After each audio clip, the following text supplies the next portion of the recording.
The arch-coordinator of the Galactic Concordat, Va Leth Nor, stood before the Emergency Council, their crystalline form reflecting the soft blue light of the chamber. The massive amphitheater, usually hosting representatives from over 10,000 civilizations, now held only the 12 highest-ranking members of the Concordat's inner circle. The humans must be contained, Va Leth Nor's thoughts resonated through the chamber's psychic matrix. Their technological progression rate exceeds anything we've documented in the last 50,000 cycles.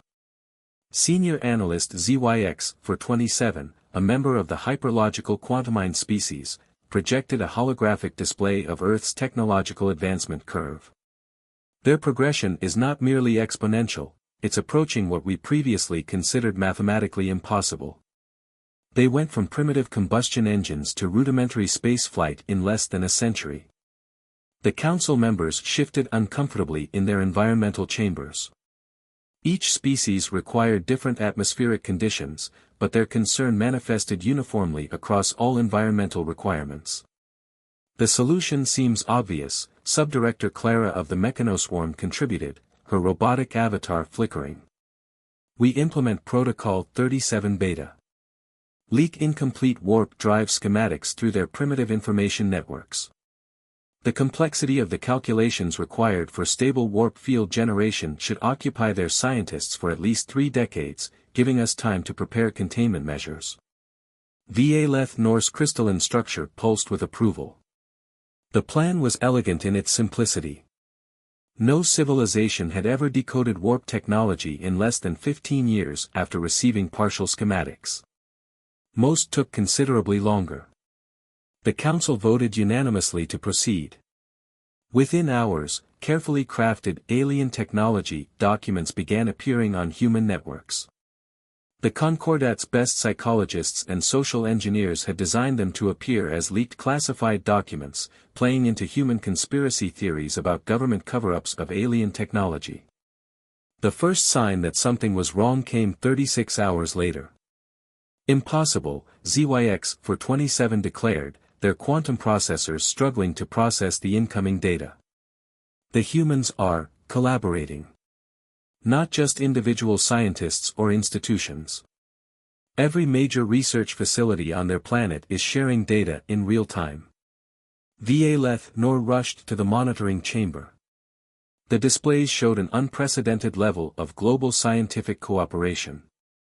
Universities, private companies, and government facilities worldwide had dropped their usual secrecy in competition. They were attacking the problem with a unified front that defied all sociological models. They're using something called open source development, Clara reported, her avatar showing signs of distress. They've created a global network of quantum computers working in parallel. Their artificial intelligence systems are running simulations at a rate we didn't think possible with their level of technology. But the real shock came when a junior analyst burst into the chamber, their atmospheric suit barely maintaining coherence due to their agitated state. The humans, the analyst gasped, they're not just decoding the schematics. They're improving them. They've identified 3 fundamental inefficiencies in our warp field calculations that we've overlooked for millennia. Va Leth Nor's crystalline form dimmed in horror. How long until they achieve their first warp test?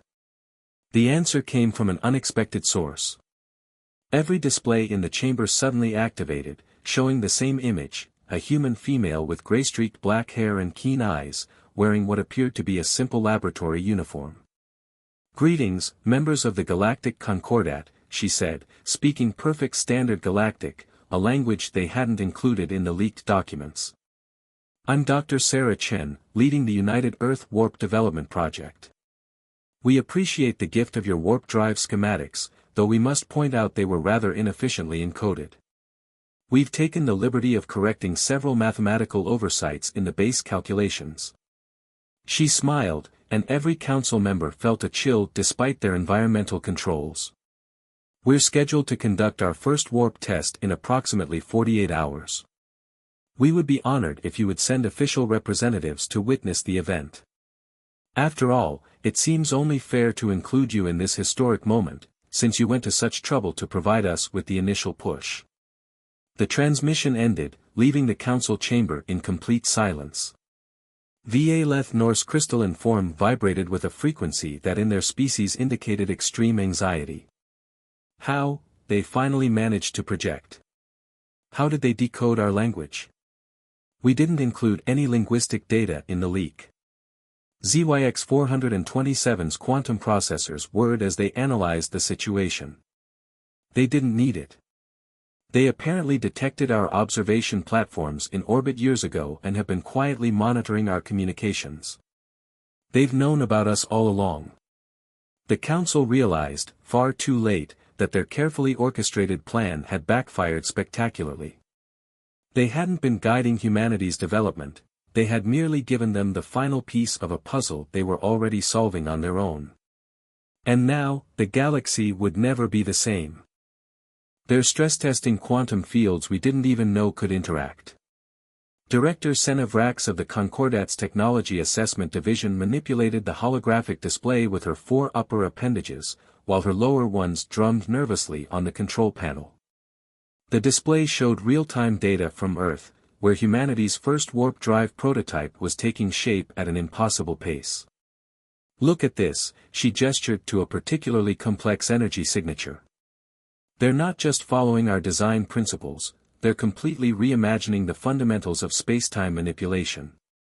The monitoring chamber had been operating continuously for the past 48 hours, staffed by the Concordat's brightest minds. None of them had slept or taken rest cycles, too captivated by the unprecedented events unfolding before them.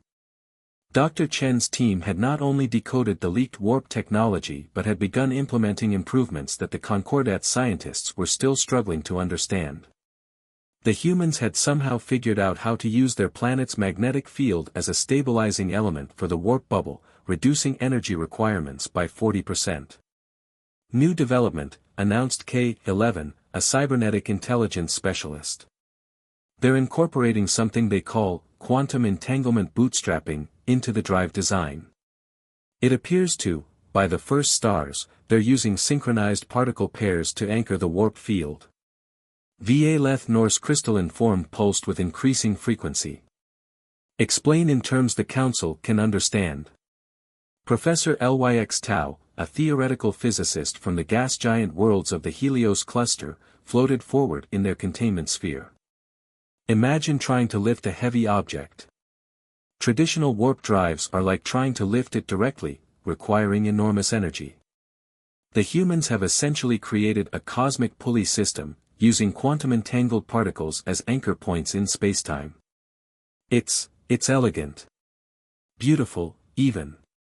A sudden alert drew everyone's attention. The main screen showed a new transmission from Earth. This time, it was a different human, a dark-skinned man with close-cropped silver hair and weathered features. Greetings, Concordat observers, he smiled warmly. Dr. Marcus Wade, Quantum Engineering Lead. We've noticed your increased monitoring activity and thought you might appreciate a direct feed from our test facility. We're about to begin the first power-up sequence for the prototype. The chamber erupted in activity as displays showed live footage from multiple angles of a massive facility built into the side of a mountain. At its center stood what appeared to be a surprisingly compact warp drive, hardly larger than a human ground vehicle. That can't be right, Senna Vrax muttered, checking the readings. A drive that size couldn't possibly generate a stable warp field. The power requirements alone would. She stopped mid-sentence as the readings began pouring in. The human device was drawing power not just from conventional sources, but from what appeared to be a network of quantum tap points spread across their planet's magnetic field. They've turned their entire planet into a power distribution network, K-11 observed with what almost sounded like admiration in their synthetic voice. They're using the Earth's natural electromagnetic field as a power conduit. The test began. Energy levels rose steadily, but instead of the expected radiation spike, the human's quantum entanglement system absorbed and redistributed the excess energy. The warp field began to form, but it was unlike anything the Concordat had ever seen. The field geometry, Professor Lyx Tau whispered in awe. It's fractal. Self-stabilizing. They've solved the cascade failure problem that's plagued our designs for millennia. Va nor watched in stunned silence as humanity achieved in 3 days what had taken the Concordat's member species centuries to perfect. And they hadn't just replicated the technology, they had fundamentally improved it. Another transmission came through, this time from Dr. Chen. Preliminary tests are successful, she announced, unable to hide her excitement. We're ready to proceed with a full field test in 12 hours. Our calculations suggest we can achieve stable warp transition with approximately 27% of the energy expenditure of conventional designs. She paused, her expression growing more serious. We understand this development may be concerning to the Concordat. We want to assure you that Earth has no hostile intentions. In fact, we've prepared a comprehensive proposal for technological and cultural exchange. We believe there's much we could learn from each other. After the transmission ended, Va nor turned to address the assembled experts. Recommendations. K11's optical sensors flickered thoughtfully. The humans have demonstrated not just technological aptitude, but a remarkable capacity for cooperation and innovation. Their approach to problem solving is unique. They don't just think outside conventional parameters, they question the very existence of those parameters. And they're offering cooperation rather than leveraging their achievements for immediate advantage, Senevrax added. That's unexpected. Va Nor's crystalline form shifted through various harmonic patterns as they processed the situation. The Concordat's attempt to control humanity's development had failed spectacularly, but perhaps that failure would lead to something far more valuable than success would have, a genuine partnership with a species that could see possibilities where others saw only limitations. Alert the Council, they finally decided. We need to prepare for humanity's entry into galactic society. And something tells me we need to be ready for many more surprises to come. The Concordat's Grand Assembly Hall had never been so crowded. Representatives from over 10,000 civilizations packed the multi-tiered chamber, each in their own environmental bubbles, all focused on the central demonstration area where Earth's delegation was about to present their refined warp drive technology. Dr. Sarah Chen stood confidently at the center, flanked by Dr. Wade and their newest team member, Dr. Yuki Tanaka, a quantum mechanics prodigy whose recent theories about subspace symmetry had shocked even the most advanced Concordat physicists. Distinguished members of the galactic community, Dr. Chen began, her voice translated simultaneously into over 300 major galactic languages. What we're about to demonstrate isn't just an improvement on existing warp technology. It represents a fundamental shift in how we understand the relationship between matter, energy, and spacetime. The holographic display activated, showing a complex mathematical model that caused several theoretical physicists in the audience to emit various signs of distress or surprise, depending on their species' physiological responses. Impossible, muttered a quantumine scientist, their neural network struggling to process the equations. They're treating spacetime as a quantum fluid, Dr. Tanaka completed the thought, stepping forward. Her hands moved through the hologram, manipulating the mathematical constructs. We discovered that space itself behaves like a superfluid at quantum scales. By treating it as such, we can achieve much more efficient warp field generation.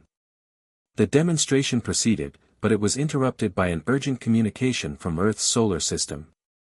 The massive display shifted to show a live feed from a monitoring station near Jupiter. This is Deep Space Monitor Delta, a breathless technician reported. We're detecting, something is forming in the space near Jupiter's orbit. It's like nothing we've ever seen.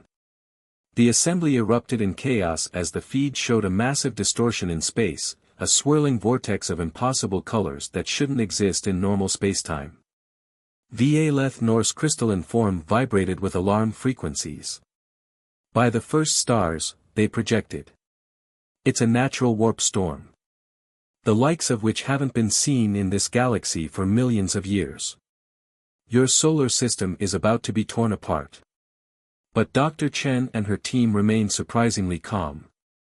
Dr. Wade stepped forward, pulling up additional data streams. Actually, this is exactly what we expected. We've been monitoring the buildup of quantum pressure in this sector for weeks. You knew this would happen. The Arch Coordinator's thoughts carried clear disbelief. Not only did we know, Dr. Tanaka smiled, we planned for it. Watch. The Earth team activated a series of devices placed throughout their solar system, devices that the Concordat had dismissed as simple monitoring stations. As they powered up, the impossible vortex near Jupiter began to change. The chaotic energies started flowing in organized patterns, like water being channeled through invisible pipes. We're not just developing better warp drives, Dr. Chen explained as the assembly watched in stunned silence. We're learning to harness the natural warp phenomena that exist throughout the universe. What you're seeing is the first successful containment and utilization of a natural warp storm. The implications were staggering. For millennia, natural warp storms had been considered one of the greatest dangers in space travel, unpredictable phenomena that could destroy entire star systems. And humanity had just demonstrated not only the ability to predict them but to control them.